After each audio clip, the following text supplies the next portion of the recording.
Consider a copper wire of length L, a copper wire इसकी length L है, cross sectional area A है, it has an number of free electrons per unit volume, which of the following is correct expression of the drift velocity of the electrons when the wire carries a steady current I. सुन आप, इसके अंदर देखो ये साफ साफ दिखाई दे रहा है, फॉर्मूले पे बेस्ड है। इसने गिवन क्या क्या है, कॉपर वायर है, जैसे ये वाली यहाँ पे जो कॉपर वायर आपको दे रखी है, ये कॉपर वायर है, इसकी लेंथ कितनी रखी है आपको एल, क्रॉस सेक्शनल एरिया कितना दे रखा है आपको A, it has number of free electrons per unit volume small n, ये number of free electrons per unit volume को स्मॉल एन से डिनोट करते हैं, ये सबको ही पता है। विच ऑफ द फॉलोइंग, यार विच of the following is the correct expression of the drift velocity of the electrons, drift velocity की बात कर रहा है यार। पता है क्या, एक फॉर्मूला होता है I is equals to NEAVD, ठीक है ना, मुझे तो लगता है इसके अलावा और कोई फॉर्मूला लग सकता है यहाँ पे NEAVD, क्योंकि ना यार ड्रिफ्ट वेलोसिटी इसने वर्ड यूज़ कर लिया, इसमें है, एरिया यहाँ पर है, लेंथ L, हो सकता है इसकी जरूरत पड़े ना पड़े अभी देख लेंगे, n number of free electrons हैं, ठीक है ना। तो इसके अंदर electrons when the wire carries A current I का करंट इसमें से कैरी कर रहा है, तो ड्रिफ्ट वेलोसिटी वैल्यू पूछी है, तो ड्रिफ्ट वेलोसिटी हो जाएगा I अपॉन में NEA हो जाएगा। ड्रिफ्ट वेलोसिटी का फॉर्मूला क्या हो जाएगा, I अपॉन NEA, ये आंसर है इसका। यार एक बात बताऊँ, यहाँ पे लेंथ का कोई यूज ही नहीं हुआ, ठीक है ना। एक तो इसके अंदर इस क्वेश्चन को करने के लिए सबसे पहली बात तो आपको ये पता होना चाहिए था कि करंट और ड्रिफ्ट वेलोसिटी में रिलेशन होता है एक, I इक्वल टू NEAVD, तो टिप्स पे होना चाहिए। अगर ये रिलेशन टिप्स पे है तो ये क्वेश्चन देखते ही हो जाएगा। दूसरी बात ये वाली है कि इस वायर की जो लेंथ है, जरूरी नहीं है कि जो चीज़ गिवन है वही वाली चीज़ यूज होगी, ठीक है ना।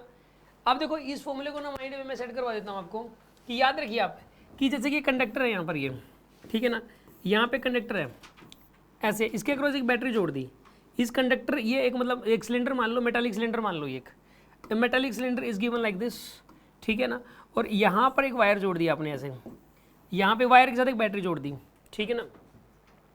तो इस केस के अंदर क्या होता है कि इलेक्ट्रॉन्स यहाँ से लेके यहाँ तक जाएंगे कंडक्टर के अंदर, या फिर आप ऐसा सोच सकते हो इसमें कि यार यहाँ पे ये बैटरी है, बैटरी के अक्रॉस एक वायर जोड़ दी, बस इस वायर को मैग्नीफाई कर लिया आपने, इस वायर को ही आपने मैग्नीफाई कर लिया बस, तो इस वायर को ही कंडक्टर कह देंगे पूरे को, ठीक है। मैंने जब पहली क्लास ली थी तो उसमें ये एक्सपेरिमेंट करके दिखाया था, ये बैटरी है, बैटरी के एक वायर जोड़ दी और ये इसको मैंने मैग्नीफाई कर लिया वायर को, ठीक है ना।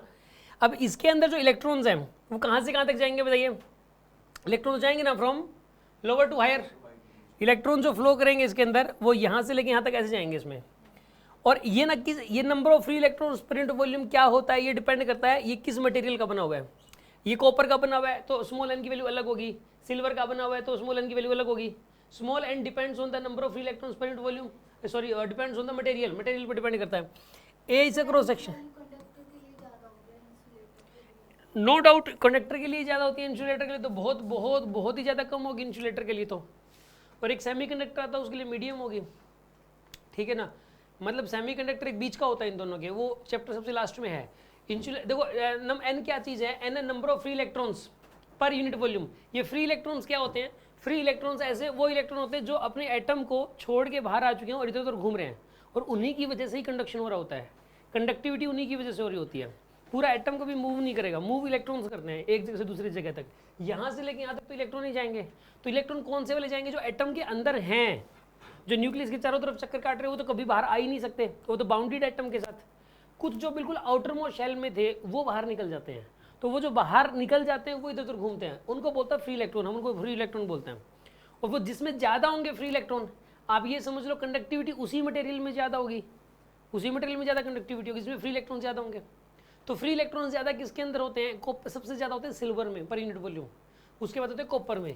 तो कॉपर या सिल्वर, इंसुलेटर्स के अंदर एन की वैल्यू बहुत बहुत कम होती है, ठीक है। एन पता लग गया क्या होता है, इसको स्मॉल एन से ही डिनोट करते हैं, ये सिंबॉलिक, ये स्मॉल एन, इसमें कोई कंफ्यूजन नहीं होना चाहिए, सारी बुक्स में स्मॉल एन ही है, ऐसा नहीं है इस क्वेश्चन में स्मॉल एन दिया हुआ है, हर जगह स्मॉल एन है, ठीक है। एक बात, दूसरी बात, कंडक्टर का क्रॉस सेक्शनल एरिया ए है, यहाँ पे कंडक्टर का क्रॉस सेक्शनल एरिया ए है, और इसकी ड्रिफ्ट वेलोसिटी यहाँ पे कितनी है बताइए, वीडी।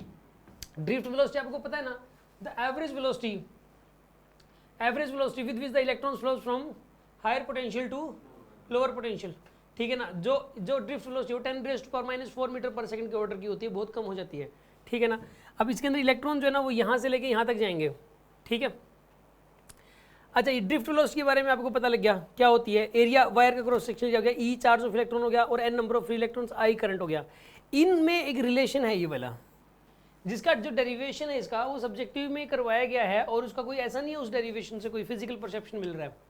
ये याद करने में भलाई है, इससे कोई परसेप्शन नहीं मिलता इसके डेरिवेशन से। तो कॉन्सेप्ट्स के लिए क्वेश्चन सोल्व करने के लिए जरूरत नहीं, बोर्ड्स के लिए इसकी जरूरत है, ठीक है ना। तो आप याद रखिए इस फॉर्मूले को, I equal to n e A v d. ये इन चारों में, पांचों में रिलेशन है। इन पांचों में से देखो ई तो हमें पता ही होता है, आई एन ए और वी डी में रिलेशन है। इंपॉर्टेंट फॉर्मूला है, इन चारों में से कोई तीन दे दे तो चौथा बता सकते हो, ठीक है ना। अगर इन ऐसा ऐसा जिक्र आ जाए किसी क्वेश्चन में इनमें से किन्हीं तीन चीज़ों का, तो आप समझ जाना यार इस फॉर्मूले के ऊपर बेस्ड रहिए, I equal to n e v d पर। अगेन टिप्स पे होना चाहिए, I equals to n e A v d, ठीक है।